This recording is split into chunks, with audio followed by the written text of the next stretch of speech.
Assalamualaikum warahmatullahi wabarakatuh. Saya Raja Rahmat Syawal dengan NIM 230503073. Kali ini saya akan menjelaskan hasil dari laporan Metropel saya yang berjudul Analisis Ergonomi dan Keluhan Muskuloskeletal pada Pekerja Pembakaran Sate Menggunakan Metode SNQ.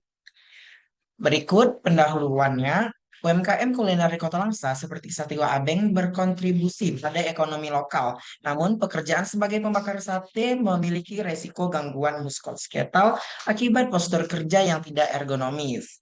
Keluhan seperti nyeri punggung dan bahu sering diabaikan. Penelitian ini menggunakan standar Nordic Questionnaire atau SNQ untuk memetakan keluhan fisik pekerja dan menjadi dasar rekomendasi perbaikan posisi dan alat kerja agar lebih aman dan sehat. Lalu kita lanjut ke data empirisnya. Berikut data empiris yang saya teliti dari leher sampai pergelangan kaki kanan. Berikut skor rata-rata dan kategori tingkat keluhannya. Berikut kita masuk ke rumusan masalahnya. Yang pertama, apa saja keluhan muskuloskeletal yang dirasakan oleh pekerja pada proses pembakaran sate di UMKM Sate Waabeng? Yang kedua, bagian tubuh mana yang paling sering mengalami keluhan akibat aktivitas kerja membakar sate? Yang ketiga, faktor aktivitas kerja apa yang paling berkontribusi terhadap timbulnya keluhan muskuloskeletal tersebut? Oke, kita lanjut ke tujuan masalahnya. Berikut tujuan masalahnya. Yang pertama, mengidentifikasi jenis-jenis keluhan muskuloskeletal yang dialami oleh pekerja pembakaran sate. Yang kedua, menentukan bagian tubuh yang paling sering mengalami keluhan akibat posisi dan pola kerja. Yang ketiga, mengetahui faktor-faktor pekerjaan yang berpotensi menyebabkan keluhan fisik dan memberikan gambaran awal untuk perbaikan ergonomi kerja. Lalu kita lanjut ke batasan dan asumsi penelitian. Batasan penelitian. Yang pertama, penelitian hanya dilakukan pada pekerja bagian pembakaran sate di UMKM Sate Waate, bukan pada bagian lain seperti penyajian atau pelayanan.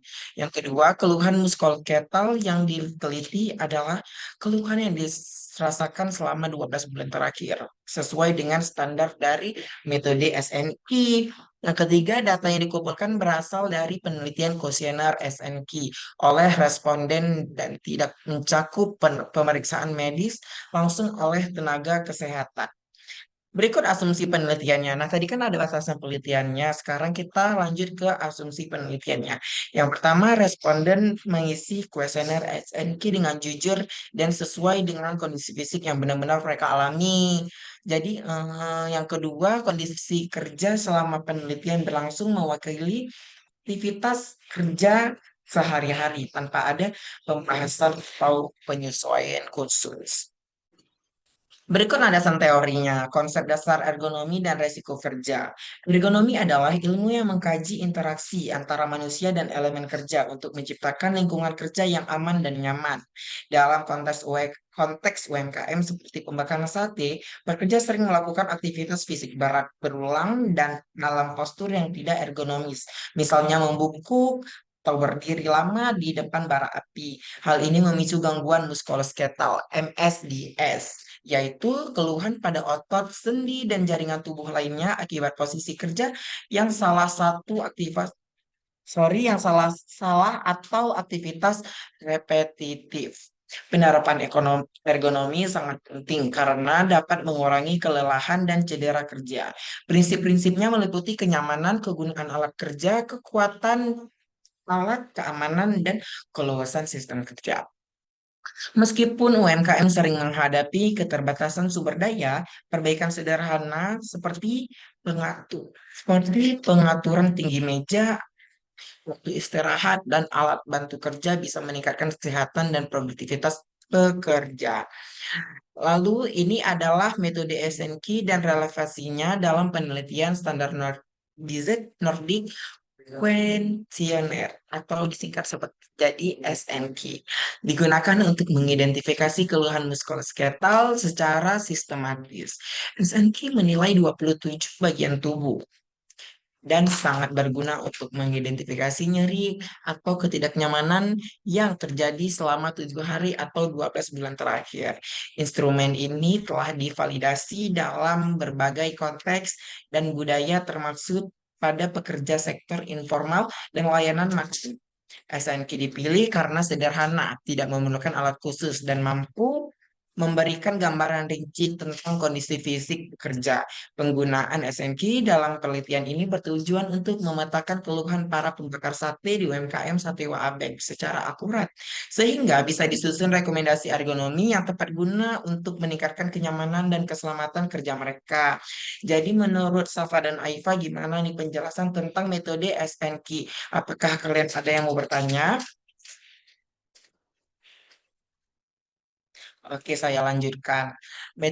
Kita lanjut ke metodologi penelitian. Yang pertama, jenis penelitian. Penelitian ini menggunakan pendekatan kuantitatif dengan desain deskripsi survei untuk mengidentifikasi keluhan muskuloskeletal pada pembakaran satwa abeng. Oke, berikut kita langsung lanjut ke objek penelitian. Berikut objek penelitiannya. Langsung saja kita lanjut ke variabel penelitian. Variabel yang saya teliti ada dua. Yang pertama variabel bebas. Berikut penjelasan tentang variabel bebas.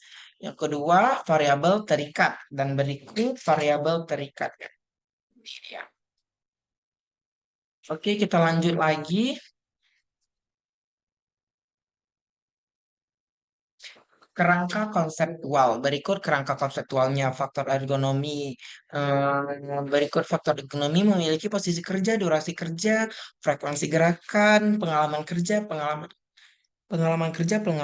Berikut keluhannya, posisi kerja. Ini biasa kayak misalnya posisi kerjanya nyerinya di mana? Biasa kebanyakan di leher. Berikut mm, berikut ininya apa?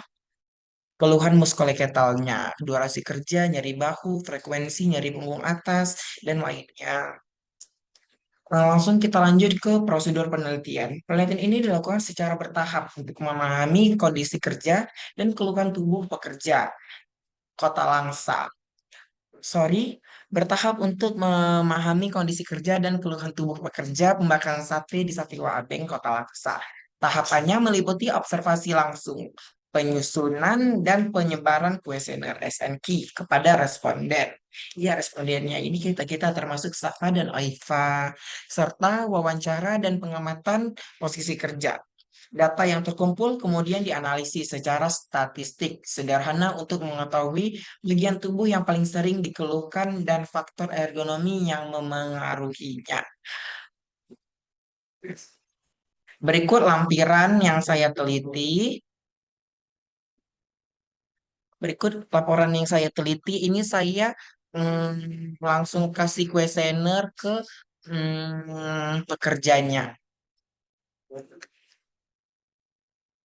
Berikut presentasi dari saya. Terima kasih Safa dan Oifa dan terima kasih Bu Mary. Eh, saya akhiri. Wabillahi taufiq wal hidayah. Assalamualaikum warahmatullahi wabarakatuh.